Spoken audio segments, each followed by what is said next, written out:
Hello student, आप सभी का मेरे यूट्यूब चैनल एवीएस स्टडी में स्वागत है। आज हम पढ़ेंगे माइकलसन मोरले का एक्सपेरिमेंट, जो बहुत इंपॉर्टेंट है। बीएससी थर्ड ईयर का ये चैप्टर है जो बहुत आता ही है। इसका एक्सपेरिमेंट का जो अरेंजमेंट होता है वो भी पूछा जाता है और इसका जो डेरिवेशन होता है वो भी पूछा जाता है। तो इस वीडियो में सिर्फ हम इसका एक्सपेरिमेंट में एक्सपेरिमेंट क्यों किया गया उसके बारे में पढ़ेंगे, उद्देश्य के बारे में पढ़ेंगे, फिर इसका अरेंजमेंट देखेंगे, फिर सेकेंड वीडियो में हम इसके जो डेरिवेशन है उसके बारे में बात करेंगे। तो बेसिकली जो माइकलसन मोरले हैं ये दो अलग अलग वैज्ञानिक हैं जिन्होंने एक एक्सपेरिमेंट किया जिसे माइकलसन मोरले का एक्सपेरिमेंट कहा जाता है। तो सबसे पहले ये देख ले कि इसका किसी भी एक्सपेरिमेंट के पीछे कोई ना कोई इसका उद्देश्य होता है। तो इस एक्सपेरिमेंट के पीछे क्या उद्देश्य था ये जानते हैं इस लाइन के थ्रू। तो इसमें क्या बोला जा रहा है कि माइकलसन तथा मोरले ने एक प्रयोग किया जिसका उद्देश्य दो विभिन्न दिशा में प्रकाश की चाल की तुलना करना था। तो इसका जो माइकलसन मोरले का जो एक्सपेरिमेंट था उसका बेसिकली उद्देश्य क्या था। मान लो ये कोई सोर्स है तो प्रकाश इधर भी जाएगा, इधर भी जाएगा, इधर भी जाएगा, इधर भी जाएगा। तो विभिन्न दिशाओं में जो इसकी प्रकाश की जो चाल होगी उसकी तुलना करने के लिए यह एक्सपेरिमेंट किया गया माइकलसन और मोरले के द्वारा। इसलिए इसे क्या बोलते हैं, माइकलसन मोरले एक्सपेरिमेंट। अब और आगे देखते हैं, इसका एम तो जान लिया, अब उसके बाद और क्या ज्ञात कर सकते हैं उसको जानते हैं।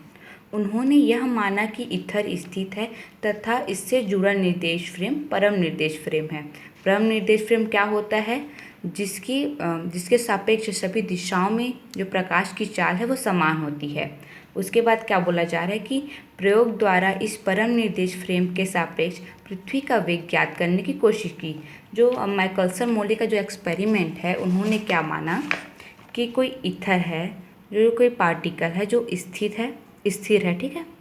अब इससे जो जुड़ा हुआ जो निर्देश फ्रेम है वो मान लेते हैं कि परम निर्देश फ्रेम है। परम निर्देश फ्रेम मतलब कि जो विभिन्न दिशा में, जैसे यहाँ पर अगर मैं परम निर्देश फ्रेम लेती और इसके सापेक्ष विभिन्न दिशाओं में जो प्रकाश की चाल होगी वो क्या होगी, समान होगी। तो क्या बोल रहा एक्सपेरिमेंट के थ्रू हम लोगों ने क्या निकालने की कोशिश की जाएगी इसको बताते कि उन्होंने क्या माना कि ईथर स्थिर है, ये क्या है हमारा है ईथर है, और ये क्या है निर्देश फ्रेम। तो ईथर से जुड़ा हुआ जो निर्देश फ्रेम है वो परम निर्देश फ्रेम होता है एवं इस परम निर्देश के सापेक्ष पृथ्वी के विभिन्न दिशाओं में वेग ज्ञात करने की कोशिश की माइकलसन एवं मोरले के एक्सपेरिमेंट में। तो हम लोगों ने उद्देश्य में क्या देखा कि उद्देश्य में ये देखा कि सबसे पहले वो विभिन्न दिशाओं में प्रकाश की चाल की तुलना करना चाहता है, ठीक। ये पहला उद्देश्य देखा। फिर दूसरा उद्देश्य क्या देखा कि किसी भी स्थिर ईथर जो है उससे जो जुड़ा हुआ निर्देश फ्रेम है उसके सापेक्ष पृथ्वी के वेग ज्ञात करने की कोशिश की माइकलसन और मोरले ने। आशा करती हूँ कि जो ये टॉपिक है, जो इसका मेन एम है वो आपको समझ में आया होगा। अब देखते हैं कि इसका अरेंजमेंट कैसे है।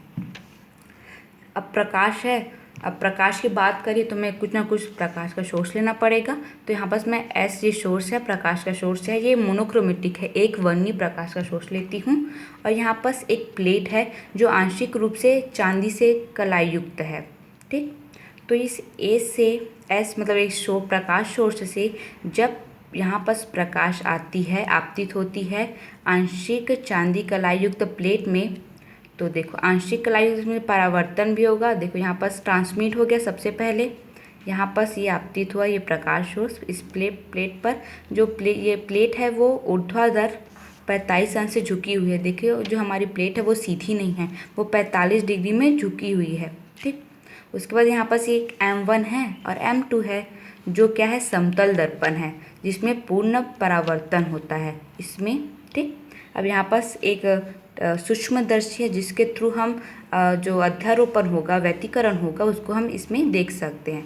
तो ये एक्सपेरिमेंट वर्क कैसे करेगा उसको देखते हैं। अरेंजमेंट को जान लिया कि ये प्रकाश सोर्स है, ये आंशिक चांदी कलाई युक्त प्लेट P है, ये M1 व M2 समतल दर्पण है और ये T क्या है, सूक्ष्मदर्शी है। अब देखते हैं कि ये वर्क कैसे करता है। जब ऐसे एक प्रकाश सोर्स यहाँ पर इस प्लेट P पर आपतित होती है, आपतित होने के पश्चात क्या होता है, ये ट्रांसमिट हो जाती है, मतलब पार कर जाती है इस प्लेट को।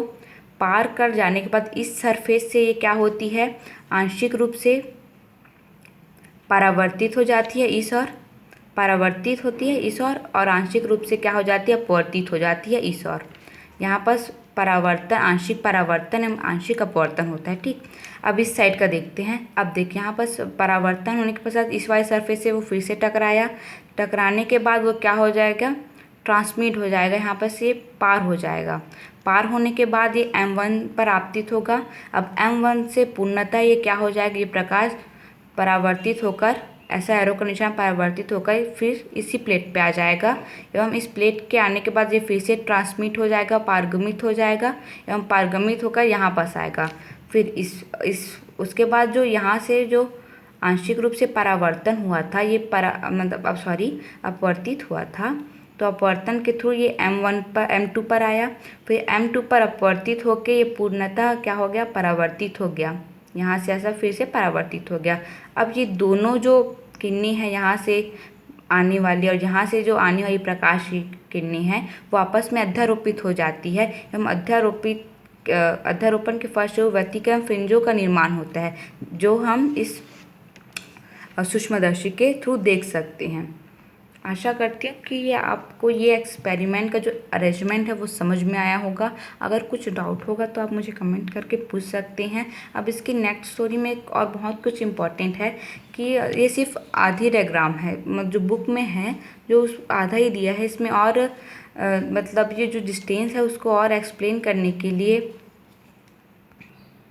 आप जानते हैं कि व्यतिकरण फ्रिंजें प्राप्त करने के लिए अध्यारोपण होना अत्यंत आवश्यक है एवं अध्यारोपण होने के लिए आवश्यक है कि M1 से आने वाली जो प्रकाश किरणें हैं एवं M2 से आने वाली प्रकाश किरणें को जो उनकी कलाएं हैं, कलाएं मतलब क्या होता है, ये फेस, जो ऐसी कलाएं हैं वो क्या होनी चाहिए, बराबर कला में होनी चाहिए। जैसे वो श्रृंग में जा रहा है तो जैसे M1 से परावर्तित हुआ प्रकाश श्रृंग में जा रहा है तो M2 से भी परावर्तित प्रकाश श्रृंग की ओर जाना चाहिए। जैसे कि ये गर्त की ओर जा रहा है तो ये गर्त की ओर जाना चाहिए, तभी ये जाके अध्यारोपित होंगे और सेम कला में होनी चाहिए और सेम टाइमिंग में यहाँ पास पहुँचनी चाहिए। चूँकि ये प्लेट P के ऊर्ध्वाधर रखा है और ये समांतर रखा है, समांतर रखने के कारण ये टाइम पर यहाँ पास नहीं पहुँच पाता। इसके लिए यहाँ पास हम एक प्लेट लगाते हैं ताकि दोनों का अध्यारोपण यहाँ पास हो सके, उसे प्रतिकारी प्लेट कहते हैं। इस डायग्राम में उस प्लेट का मेंशन मैंने नहीं किया है क्योंकि जो BSc की बुक है उसमें नहीं बताया गया है एक्सपेरिमेंट अरेंजमेंट में, इसलिए मैंने यहाँ पास नहीं लिखा है। आप चाहे तो लिख सकते हैं। उसके बाद यहाँ पर जब मैं एक प्लेट लगा दूंगी तो दोनों की जो M1 से परावर्तित होकर और M2 से जो परावर्तित प्रकाश की टाइमिंग है दोनों की बराबर हो जाएगी, जिसके कारण अध्यारोपण के फलस्वरूप हमें व्यतिकरण फ्रिंजें प्राप्त होगी। आशा करती हूँ कि ये वीडियो आपको समझ में आया होगा। यदि कोई भी डाउट होगा तो आप मुझे पूछ सकते हैं। Thank you.